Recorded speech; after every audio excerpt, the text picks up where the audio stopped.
Tippy time my damies, Topcat here and welcome back to the channel. I've begun doing my seasonal bulk clean, as I'm sure many of you have been, when I realised a lot of the weapons I've hoarded, most of these were world loot weapons, and these drop in abundance with no specific target bum outside of the umbral engrams we use at the helm. Umbral engrams are going away come Lightfall and are going to be replaced by seasonal engrams, making this our last real chance for some time to acquire the gold rolls. The world loot pool is comprised of 24 weapons, 6 from Hake, 6 from Omlon, 6 from Beist, and 6 from Suros. I'll show you what I've gone for. Some of these might be a little bit different, but feel free to leave a comment down below if there's something you feel is a better role. I like a weapon to be unique, so if there's another weapon in that archetype that does something better, that's not the role I'm going to want for that weapon. We're going to start off with Suros. I'm keeping 3 Kintatas. First is the Handling Masterwork Small Bore Accurized Rounds Rapid Hit Rangefinder. I think this is the 5th best hand cannon overall, but it's definitely the best one you're going to find on the floor. I use this one in Crucible and pair it up with a shotgun or a fusion. If I feel like wielding a sniper, I have another one I use for PvP that is focused on flinch resistance whilst also staggering. Stability Masterwork, small bore steady rounds heating up with bonuses to our stability and accuracy after a kill. And timed payload deploys a delayed explosive round to give your opponent 2 forms of stagger. I'm fine having it with a little bit of smaller range stat, as it's more often used against foes who are pushing hard whilst I'm trying to snipe their teammates' head off. The last one I use for PvE, Stability Masterwork Camouflaged, Alloy Mag, Rapid Hit, and Focus Fury. I use this primarily with my Arc Lucky Pants build. My PvP Fugue 55 is also set up to deal with flinch. With Stability Masterwork, Small Bore, and Steady Rounds, no distractions, aiming this weapon for a short period reduces flinch. It can roll with Snapshot, which as much as Bungie wants me to use other traits, I think this is still required. When under fire with this weapon is extremely good at finding that crit shot whilst you're taking damage. Are there better PvP snipers out there? Undoubtedly, but there aren't any better out there that can deal with flinch. I've also got one for PvE, Reload Masterwork Hammer Forged, Appended Mag gives us 5 rounds, auto-loading holster and bauble weapon. It may be adaptive, it's a good precision weapon to use, whether you're shooting Shanks or Briggs. And having auto-loading holster on a sniper makes it excellent for weapon swapping during damage phases. The Pizzicato 22 got a buff this week, and this adaptive SMG is feeling a lot nicer. The role you want is range masterwork. Personally, I like fluted barrel, but hammerforged or small bore is nice too. High cal, perpetual motion, and rangefinder. Slap on that counterbalance mod and you will be cooking. Syncopation was one of the first weapons we crafted, but mine lived in my vault until the recent 399 changes to our pulse rifles. They feel more comfortable to use and are more forgiving to both body and crits, which allows us to 2-burst kill with a damage buff. I run a counterbalance mod, Stability Masterwork, Polygonal Rifling, Ricochet Rounds, which maxes out our stability for great dueling. I play on controller, so I rate Zen Moment, enhanced it, and the new Head Seeker is just awesome sauce, and easily makes this one of the best 390s in the game. The Fiore Torta does not really break any molds. We've got solar and arc versions of this already, with the punching out and the Brigand's Law. I'd recommend Backup Mag, Range Masterwork, Extended Barrel, Ricochet Rounds, Killing Wind, Kill Clip. This archetype really needs those range perks in order to shine. Kill Clip has been nerfed, but it is still a top pick and works great in Crucible and Dungeons. The Staccato is a somewhat dull 180 scout, the only thing you require on it is Incandescent. I like to pair this with my Solar Warlock builds, but if you don't get the scout, you're really not missing out on much. The Redback is so damn awesome. Sidearms have been in the meta for quite some time now, because a lot of us have been treating them like hand cannons. These got increases to their bullet magnetism at the high end of the range caps, but I would take my Range Masterwork Small Bore Flared Mag Killing Wind opening shot over most others. Being both a lightweight frame and device weapon makes this excellent for dueling with. To me, I want a sidearm to duel with, shotguns, melee rushes, things of that nature. This doesn't pretend to be a hand cannon, but if you're going to try and slap me, I'm going to drop you. I'm still trying to get my gold roll for this. I want to swap out Killing Wind with Perpetual Motion, but really either will work.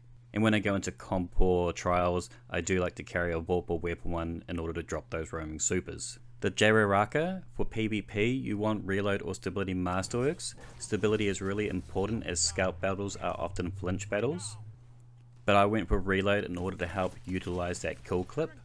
Small bore, flared mag bolsters stability and reload, and perpetual motion is a plus. This thing might sound weak tempered, but it is anything but. At standard it's got a 0.93 TTK, get a kill, reload, proc kill clip, 0.69 TTK. If you stack Radiance or another damage buff, you'll be dropping them with a 0.46 TTK.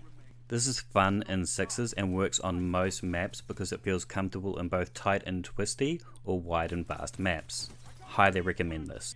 If you want a PvE option, I'd recommend Headstone for your Stasis Warlocks, because if a target gets frozen by a Stasis Crystal, kill it and you can start sending out those ice flares that can chain from target to target to target. The Lunar Ladder bow with Headstone can also do this. Lightweight bows are better for close encounter fights, but lightweights don't obviously hit as hard. In order to boost the power of this, I'd recommend Golden Tricon for our Stasis Hunters. As with the combination of Dustfields and Shurikens, we can get some easy chain kills. For my Titans, I went for Adrenaline Junkie, fap out some crystals, slide, shatter, and then let that rapid fire bow fly. This also works excellently if using Font of Might. It took me a long time to get this crate the exact way I wanted it. This 720 rapid fire is excellent combining subsistence and Fire Stinger for a progressive system of reloading. Extended mag is going to push out our reserves a little bit further. Arrowhead Break, Counterbalance Mod and Stability Masterwork keep this thing dialed in so we can get that headstone working for us. Another perk that works well on this for both PvP and PvE is Adagio.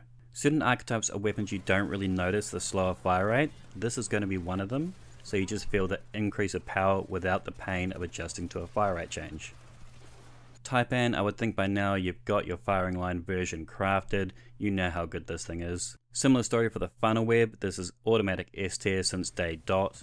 In Cruci, I run Counterbalance Mod with Stability Masterwork, Small Bore, Accurate Rounds, Killing Wind and Rangefinder, 5 stars. For PvE, I swap out Rangefinder for Frenzy. This works particularly well for those Growth Falcons hunters. For Omnilon, our Typhoon GL5 goes two ways. Volatile Launch, Spike, Demo and Chill Clip works well for stasis builds, and Kun Lightfall should work well against champions. The combination of Demo and Chill has an excellent fun playstyle, but for a DPS option I would recommend Impulse Amplifier and Explosive Light. It does good burst damage, but like most GLs, not great overall damage due to its reserves. OGMA PR6, I'm going to keep 3 of these. I recommend Counterbalance Mod, Range Masterwork, Arrowhead Break and Flared Magwell. Demolitionist and Adrenaline Junkie is pure destruction and an excellent choice for a grenade build. These two traits together give you a spammy way of souping up those bullets. Stats for All and One for All is an easy way to get one of the highest damage buffs available, and massive weapon damage done easy by spraying bullets in a sweeping motion, then swing back and clean up. But Demolitionist and Wellspring is the god roll. 5 kills will give you a full grenade charge. This works amazingly on your Stasis Warlock builds. Some like the Osmomancy Gauntlets, I still prefer I Have Another World myself, but they will both work with the OGMA at creating a legion of Stasis turrets. Under the right circumstances you can easily pump out 5 or 6 of these turrets at a time. I've made my AMMIT for PvE primarily. All we need from this thing is incandescent to spread that scorch. If you can afford it, I would recommend enhancing it, as it does go a long way from turning that scorch into ignitions. The AURVANDIL is the latest of the Stasis fusion rifles, rounding out the fusion archetypes with a high impact frame. And whilst others might have chill clip, it is really nice pairing that with subsistence, keeping that mag topped up so we have optimal uptime with chill clip active.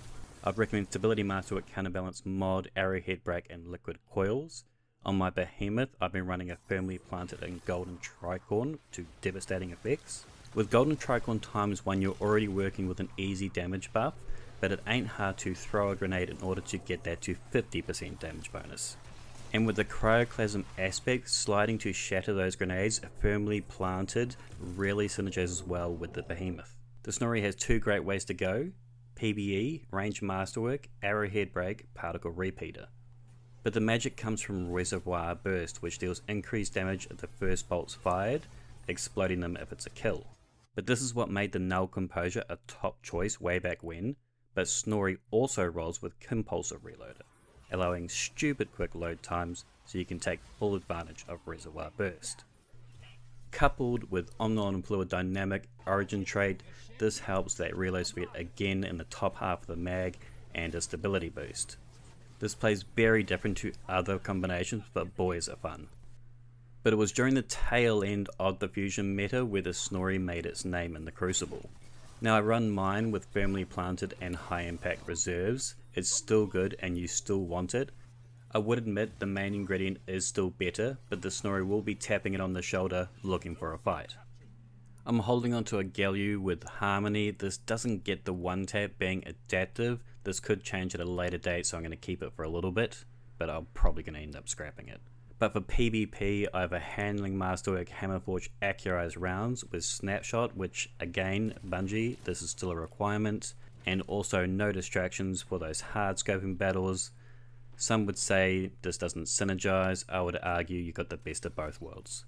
The Hake shotgun I've dubbed the Ragnarok. I've been running range rifled, accurized and perpetual motion with Demolitionist. I run demo as I do like to run my grenade centric builds. But if you're a fan of the Arc subclass, this shoddy is next level if you throw on Elemental Capacitor for a massive handling bonus. The PALMYRA could be really good come Lightfall. With linear comp, impact casing, auto-loading chill clip, this could work wonders against champions. Its OG option was Explosive Light. It dipped due to the precision frame rocket nerf and the strength of linears. Linears are going to get a nerf come Lightfall, so who knows, this might make a comeback. The LODBROK has quite a few good combos for both PvP and PvE. Demo Wellspring is a great combo, much like our OGMA. It works excellent for our stasis blocks or grenade builds of any type really. For in-game against shields, I was running one with Osmosis to give it that arc affinity. Adrenaline Junkie grenade kills gives it that buff to the gun.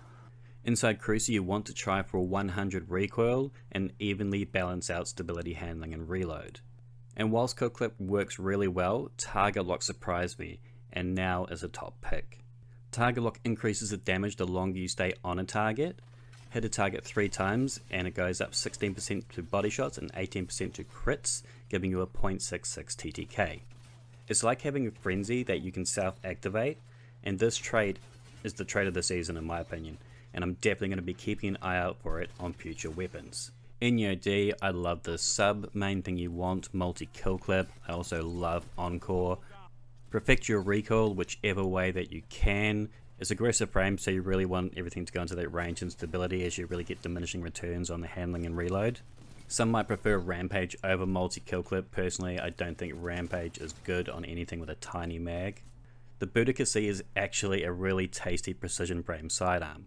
Range Masterwork, extended barrel and ricochet rounds push out its range to 88, heaps of aim assist at 85.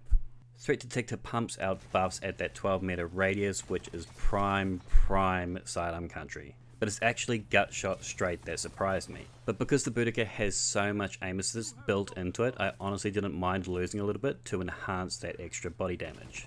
Would I say it's meta? No, but fun? Undoubtedly. I also ran it with Osmosis and really enjoyed it on my Welllock, make it solar, then light them up. The PERSES-D Stasis Affinity 150 Scout. If you like your 150s, chuck on Vorpal. This pairs well with Fontamite, but otherwise pretty mid. Let me know what your gold rolls are in the comments below. If you made it to the end, I hope you smash that like button. I hope this helps clear out your vault, and until next time, tippy tie my damies, what a tie. He's the most tip-top.